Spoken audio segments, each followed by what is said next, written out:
Welcome. My name is Katibe Simmone. I'm an advanced channeler of light beings. I'm also a soul evolution coach, a speaker, and workshop facilitator. I also authored a book that I wrote along with Aristotle, the famous philosopher and spirit, called Aristotle's Teachings for the New Age.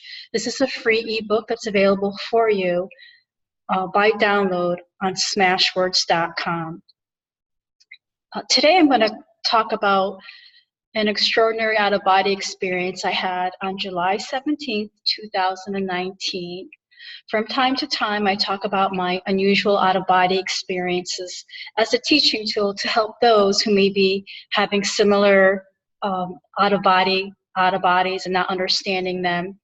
I had a spiritual awakening in 2009, and from that I realized I am a spiritual being having a physical existence for my highest evolution, which is to become an embodied being of love in human form. That is the basis and theme of everything that I teach and write about. As part of my spiritual awakening, I began to develop extraordinary psychic perceptions. I developed many of the psychic clairs. There are 6 of them. I began to become a clairvoyant and a clairaudient, which means that I saw things inside my mind or even in my physical environment that I was in that no one else could see. When I say these visions and images, they could be of people, places, words, written texts. I also began to see orbs and sparks with my physical eyes. And these would spark naturally in the environment that I was in. I also learned that I was telepathic and can receive telepathic information from time to time, words, phrases, streaming sentences, and that's how I channeled that ebook with Aristotle and Spirit. He came to me in Seattle, Washington, in the year 2015 and told me he wanted to write a book with me. He told me this telepathically and through trance channeling.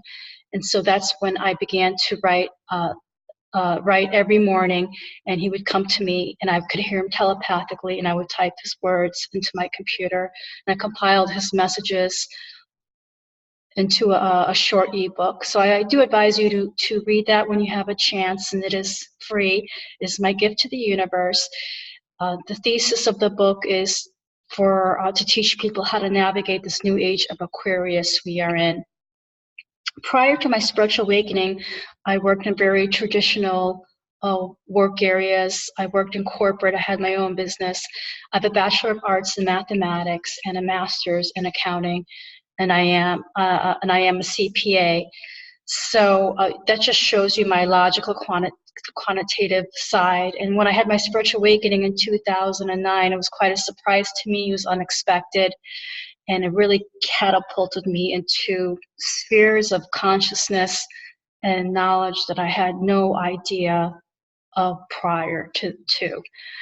So it was a very difficult, challenging year for me, 2009. I also realized that I could have lucid out-of-bodies. My dream time changed dramatically, and I began to recall many of my dream segments. I actually don't like to refer to them as dreams. I think all dreams are a form of out-of-body. Whether people are lucid enough to remember it or not is another story. But with my spiritual awakening, when I became aware of the nature of my existence, the true nature, as I became more conscious, I became more conscious and aware during my sleep time, and therefore I started having these extraordinary lucid out-of-bodies from time to time. The out-of-body I'm going to chronicle for you today is one in which I would label and categorize as one of adventure, a travel adventure, and viewing of another dimensional realm.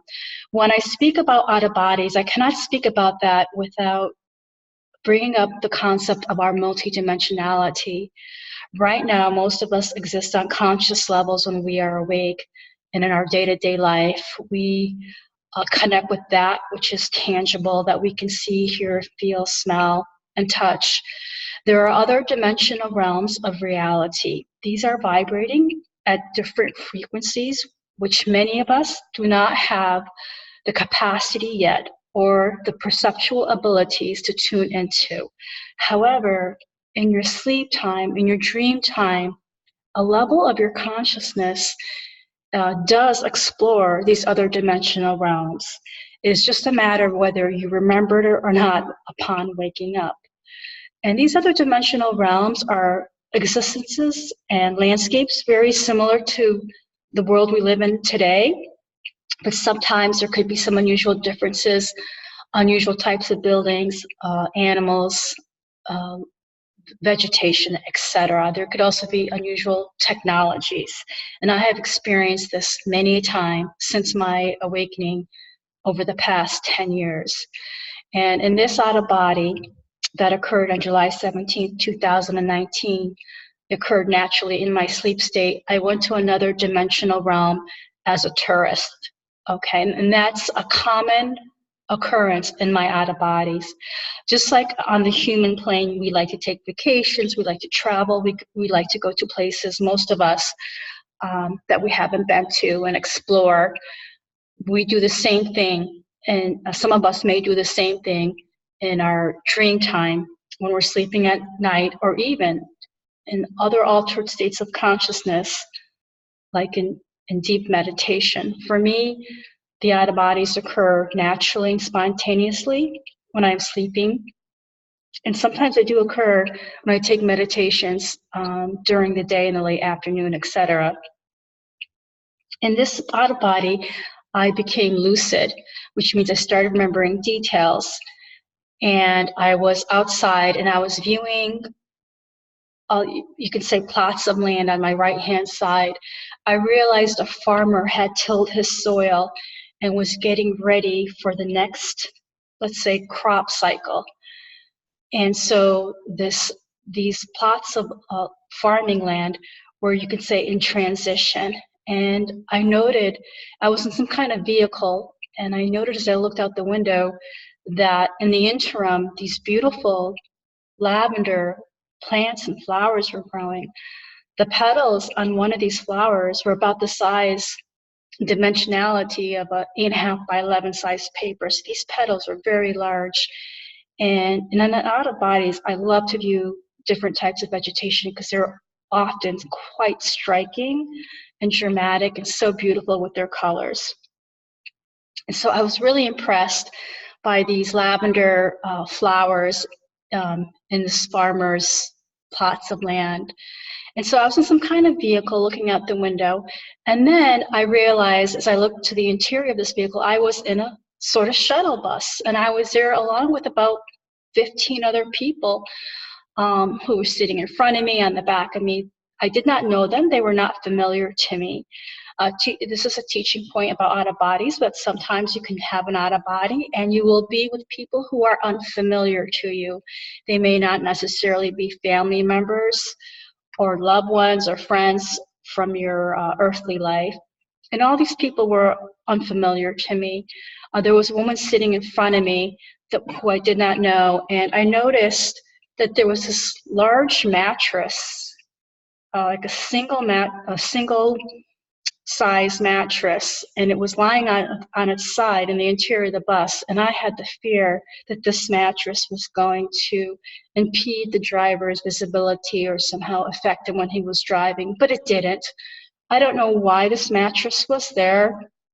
It could have been a symbol for me, for my subconscious, that I was having an out of body, and it planted this unusual symbol of sleep time, dream time, a mattress. And so people on the bus were talking and engaged in their own conversations. I was not talking to anyone, and that was fine. I was perfectly content. And I realized that the driver of this shuttle that I was in was he was a little unusual, and he was very adept at his job. And I was looking out the window, and the driver was taking us through all sorts of cityscapes, unfamiliar ones, on our way to our destination, which I did not know what it was at the time. And at some point, I realized our vehicle, our shuttle, had turned into like a duck tour bus.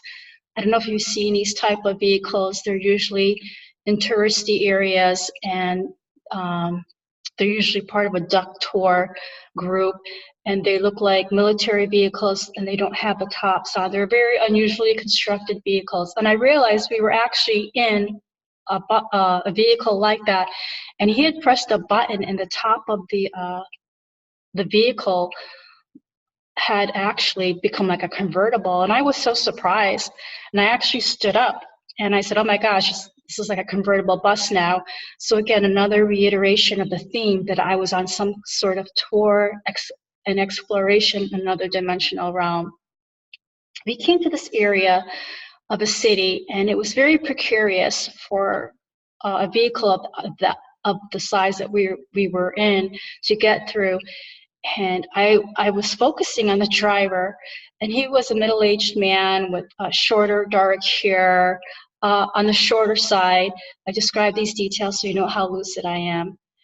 And I wondered what he was going to do. How were we going to transverse this area of the city where it didn't look like this huge vehicle we were in was going to fit? And I could see him concentrating on his vision in front of him, and he did this odd thing.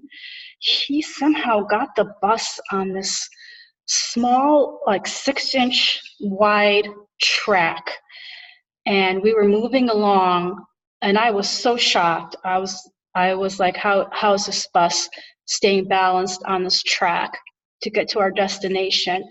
So teaching point number 2 is that in out-of-bodies, many times the rules of physics and of day-to-day life don't apply, and you can say all things can go sometimes. The very unusual occurrences can happen, like having this huge vehicle being able to balance and travel on a small, narrow track, which would have been impossible on the earthly plane. And then the driver stops and stops suddenly, and it's like some sort of appendage or a narrow metallic but flexible attachment whips out from the right side of the vehicle we are in, and it somehow stabilizes the vehicle, and then we're able to get out of the vehicle. We have reached our destination. So now we are standing outside, and I'm just so intrigued by this driver and his driving skills. I'm very impressed. So I say to him, wow, you're very professional, and you must have a lot of experience in this. You must have done this ride many times before. And he says to me, no, he says with a smile, I've only done it a few times, but I really enjoy doing this. And so that was our communication. Many times, not bodies for me, the actual verbal communications are minimal. I don't know why that is. Sometimes I try to engage the beings or the humans in these other dimensional realities to glean information and to understand where I am and or what specific dimension I am in. But many times it has not been proven to be fruitful. And that I had this exchange with this farmer driver, and that he actually talked to me is sort of an unusual occurrence. Teaching point number 3 is I think an out-of-body experience is somehow the beings or people I engage with, they know that I'm different, that I'm a visitor or a traveler, and there seems to be a little bit of weariness or leeriness about me. They're very cautious, and they don't like to engage with me because they really don't know who I am and where I came from. They know me as a stranger. But that this farmer driver talked to me even for a few sentences, I appreciated that. And now, so we're at our destination, and the party that I'm with, they're disembarking the vehicle, and they're walking toward our destination site, and it's some sort of tourist site. And now my older sister appears, and she wasn't on the bus during this whole time, but now she appears. So I realize I'm there with her. I don't question that. So another teaching point is sometimes people can just materialize right in front of you. Doesn't make any sense, and they may not have been there a few seconds before, but they're there now. And I have found with the numerous out of bodies I have had, that many times someone familiar to me in my earthly life does show up at some time, whether it be my daughter or one of my siblings, or especially my good friends from my younger years. It's like we're still traveling together on other levels of consciousness, like we did on the earthly plane when we had our good times together and we went on these travel trips. And so my sister and the group, they start moving forward and they're heading toward like the ticket counter of this tourist site. And I realized I didn't have my purse. I go back and I realized my purse was just lying along with everyone else's purse in the open area. All the other passengers on the shuttle bus, they had just left their purses like on the side of the sidewalk. And I said, this is not safe, this is not secure. And so I take my purse because I'm afraid someone might rifle through it. And I noticed my older sister's purse is there, and it's almost empty. And it's a beautiful, dark pink, almost mauve color. It's an unusual color and has sparkles over it. And I see that it's empty. It almost looks like it's been unloaded. And I was going to take the purse to her, but I said to myself, no, it looks like she already unloaded it. There's nothing important in here, and she probably doesn't want to carry it. It'll be something extra for her to carry. So I left her purse there, and I took mine. And so now I walk quickly to catch up with the rest of the group. There's a lot of details in this out of body, and I have to be honest with you, it's a little surprising. This out of body ended at 4:52 a.m. in the morning of July 17th. And on July 16th, that was the evening of a full moon and also a lunar eclipse in Capricorn. So I'm sensing that evening of July 16th was an unusual evening in terms of the celestial activity. And that somehow contributed to this out of body and the level of detail and remembrance, and I'm hearing recall, that I had. And now I am walking toward, trying to find my group, and I notice about 10 or 15 lawn chairs, actually lounging chairs. And I have a feeling my group is there, and all of a sudden a woman waves to me, and my sister waves to me, and I realize they're sitting on one of those lounging chairs, so I was able to meet up with them. Sometimes in out of bodies I do get lost and I'm on my own, but in this one I somehow was able to reconnect with the group after I had separated to go back and get my purse. And so now I'm sitting on a lounge chair next to my older sister, and these lounge chairs are facing a large rectangular pool area. And I'm looking around and I'm noting the details of the landscape. And it's a very beautiful, unusual landscape. I realized to our left side, we're perched like on a cliff, and there's rock outcroppings, some greenery, some small flowers growing here and there. And then when I look to my right, I realize we are on some sort of mountaintop or hilltop, and there's a huge panoramic view of the city below us, and you can see all the buildings. And I realized this is an unusual tourist spot, and I liked it. So I said to my sister, wow, I like it here. You know, we have this beautiful, we're on the top of a cliff. We have rock outcroppings with a beautiful view of the city before us. And now I am viewing the pool. I told you there was a large rectangular pool. And this was almost like a pool that you would find in a public pool, like in a city. It's very large, and there was 2 lanes on the right side that were blocked off. There were swimming lanes, and I looked at one of them, and there was a young girl holding onto a dolphin, and the dolphin was giving her a ride. And so she was approaching the edge of the pool, and the dolphin turned around and was taking her back to the other side of the pool. And I noticed and observed that the dolphin was a younger dolphin. It wasn't a full-size adult dolphin. And the dolphin was a very light gray with white markings. And I thought to myself, well, this looks like fun. I didn't really like it that the dolphin was not in its natural habitat, but the young girl was having fun, and the dolphin didn't seem to mind. And then in the next swimming lane, adjacent to that one, there was another young girl, and she was kind of like hugging the top of another dolphin, and he was swimming along with her, taking her on a swim ride in this lane. And then they would reach the edge of the pool and they would turn around and go back. And so when I saw this dolphin, I gave it a smile and I waved at it, and it seemed to smile back at me.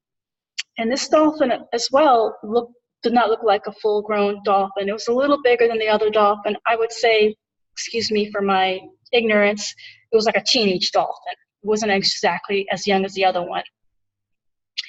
And then I noticed there's like 3 or 4 other dolphins, and they're larger, and their markings are unusual. It's such a beautiful light gray on their skin. And I say to myself, these are unusual dolphins. It's not the type of dolphins I usually see on the earthly plane. And there was another dolphin, and it was larger, and it was actually an adult, but it had really funny bumps on its body. Almost looked like a froth, but it was part of the dolphin's body. And I could understand that. It did look like some kind of uneven froth on its spinal area. And I'm observing a pool, and 2 or 3 other dolphins swim up to the edge of the pool a few feet away from where I am lounging in my lounge chair. And this large boat, or marine boat, I mean, it must have been 15 feet wide, appears.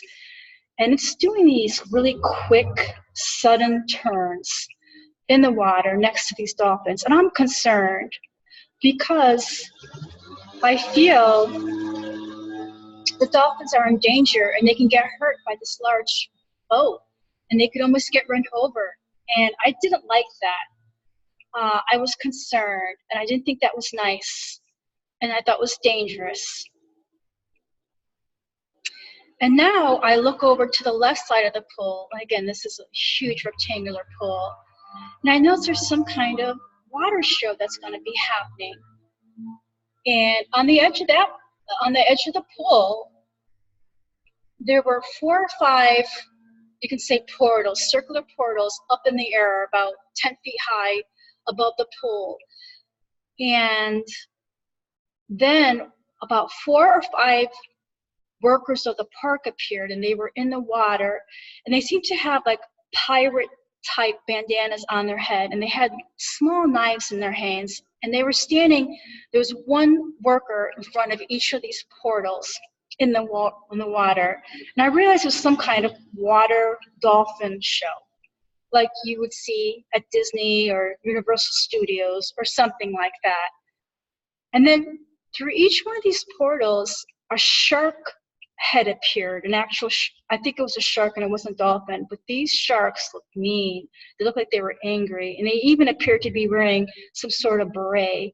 It's like the park had trained these sharks to be dominating and aggressive. And so these, so I was looking to my left, and I saw 4 or 5 circular portals, and with a shark head coming out of each one. And then there was these workers in front of each one of these portals in the water with knives in their hands. And I got really nervous and scared for the animals. I thought that this was a violent show, and I did not like it. I was getting so uncomfortable. And to my surprise, a woman, an unfamiliar woman, jumps in the water, and she's like an activist. She was in her, let's say, 30s. She was tall. She had a bob hairstyle, and it was auburn. She had fair skin. She jumps into the water, and the water is about 4 feet deep, and she has a clear plastic ball in her hand, about a little bigger than a baseball, and she's holding the ball in her hand like this, and she's jumping in the water. And I realized she's trying to stop the show for the safety of the animals. And I was so impressed with that. I looked around me. I was thinking that other people were going to jump in the water as protest, and no one did. And I felt bad for her because she was there all alone protesting. And so I said, I'm going to go in there with her because I support this cause, and I need to protect these these sharks in this, what appeared to me was going to be a brutal game, a brutal entertainment game. And so I jumped in the water, and to be honest with you, I even had the thought, because I'm not one to swim in public pools. I just have some sort of discomfort with that, and especially a pool where there are all these animals that had been swimming in it, because I'm just thinking about hygiene and sanitation. But I said, I don't care, I'm gonna swim in this pool, even though I know there was so many dolphins swimming in this pool. And so I jumped in, and I said, I need to stand up for what is right. And I don't go next to this woman. I actually swim a few feet behind her, and I'm going to another part of the pool. And there was a diving board in front of me, and it was just unusual because under the water, under the diving board, there was another portal, and I realized the sharks were being ejected or coming out of that portal. And I had a fear that they were going to release one of these, dangerous sharks when I was right there. And the workers did not seem to be bothered that there were protesters like me and this woman in the water. They tried to do their best to continue on. They didn't yell at us. They didn't tell us to get out of the pool. It's almost like they were used to it, that maybe these type of protests happen at these shows from time to time. And someone said to me, I don't know who, you're lucky like a shark didn't come out through that portal into the diving board. So now I decide to go back to where the original protester was. She's standing in front of one of those portals, and now I see a line of people, like maybe 5 or 6 people that have joined the protest, and they're in the water, standing in each one of these portals, trying to stop the show. And I go stand next to a man. And so that was the end of this out of body. I shared this out of body because it was one of travel and adventure, that was very clear by the nature of the shuttle, us, going through the city streets in a duck tour bus, arriving at a destination point, which turned out to be a sort of water park. But this out of body was also is important and significant because it showed to me that even in other dimensional realms, they have the same issues that we do here on the earthly plane. As above, so below.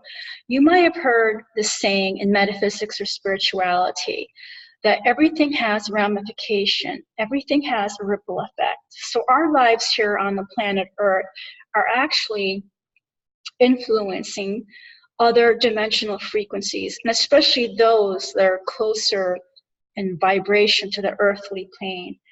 And so, on this planet Earth, there are issues with animals being used in circuses and water parks and being treated inhumanely and not being allowed to be in their habitat, being captured, used for human entertainment. So the same thing was going on in this dimensional reality. That's the big teaching point, okay? And it's kind of sad, and I'm not happy about that, but it is part of the dimensional reality. And I feel as citizens of the planet Earth, when we treat all inhabitants, including the animal kingdom, with the respect they deserve, and without using them for our own vices, for our own entertainment, that these other dimensional realities, like the one I just visited, would be positively impacted as well. So an analysis of this out of body, I'm very happy that I stood up for the sharks' rights and protested in a way, and actually got into the pool with the other protester, even though I am uncomfortable being in public pools like that with masses of people and animals that had swim in there. But I had overcome my qualms for the bigger principle, and I'm very I don't want to say proud, but I'm very thankful I was able to stand up for what I thought was right. And many times in out of bodies, there is a learning for you. And so I would recommend, after you having a lucid out of body, to chronicle and journal it as soon as possible, because some of the relevant details may be lost as time, as you get further away from the time of occurrence. So first thing in the morning, have a notepad, write down a few notes, important notes, or even record it into your smartphone.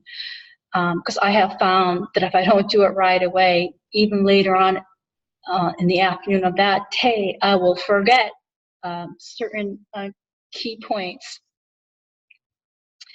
And so that is it. I hope you understand that you are a multidimensional being, and that you can exist on many levels of consciousness, that we don't just exist on the earthly plane in a conscious state, that when you're in an altered state of consciousness, you do have the ability to go to other dimensional realms for different reasons. This out of body was for travel, and also it taught how our planet's problems, I'm hearing that telepathically, can carry over to other dimensional realms. And the question is, did our problems start here with our original intentions and behaviors, or did they start in these other dimensions and then filter down to the planet Earth? And I'm hearing now telepathically, it doesn't matter where they started, it just matters what we do with it now, how we address it and resolve it for the greater good. What a beautiful teaching. So it doesn't really matter whether it's the chicken or the egg, it's what you do from the point forward. And that's a wonderful, beautiful teaching. In understanding our multidimensionality, it has helped me to release and relinquish many of my lower vibrational feelings and hang-ups and emotional triggers that I carried throughout my adult life. Because I realize I'm such, as you are, we're such amazing beings with complexities and capabilities and concurrent lives and parallel lives, and the ability to visit all these other dimensional realms. It just gives you perspective and a sort of humbleness. And it reminds me also that whatever thoughts, actions, and behaviors I have on the planet Earth, on this planet Earth, in my day-to-day life, there are ramifications in other dimensional realms. So that's how important it is for you to be aware of what you are thinking, because it not only affects your own little life and the people around you and your family members and your coworkers, it has a deeper ramification. So what an awesome responsibility we each have to be aware of the quality of our thoughts. I say this not to stress you out, but for you to gain a broader perception, because it has helped me to change many of my low vibrational egoic behaviors of selfishness, judgment, narcissism, when I realize the part I play, the cog I am, in the huge wheel of life of the cosmos. Okay, I hope you found this helpful. I hope you found it illuminating. I hope it helps to create a conversation within yourself, and you look at your dream time and your sleep time differently, and look at it more through the lens of that you are actually going to other dimensional realms. And isn't that incredible? And it's just that many of us are not able to access those realms lucidly or consciously in our day-to-day state, because again, we haven't developed to that point yet. But over time, as we evolve, I believe that we will. And I am just on the cusp of that, as some of you are. And over time, this planet, I'm hearing the word waves. There's going to be waves of people who are going to be awakening and coming to this experiential knowledge, direct firsthand experience that we are multidimensional beings. And I am just one of many light workers whose responsibility and function it is in this current day, in the year of 2019, to start bringing forth this awareness to the masses. Okay, best wishes to you, and I look forward to our next encounter. Namaste.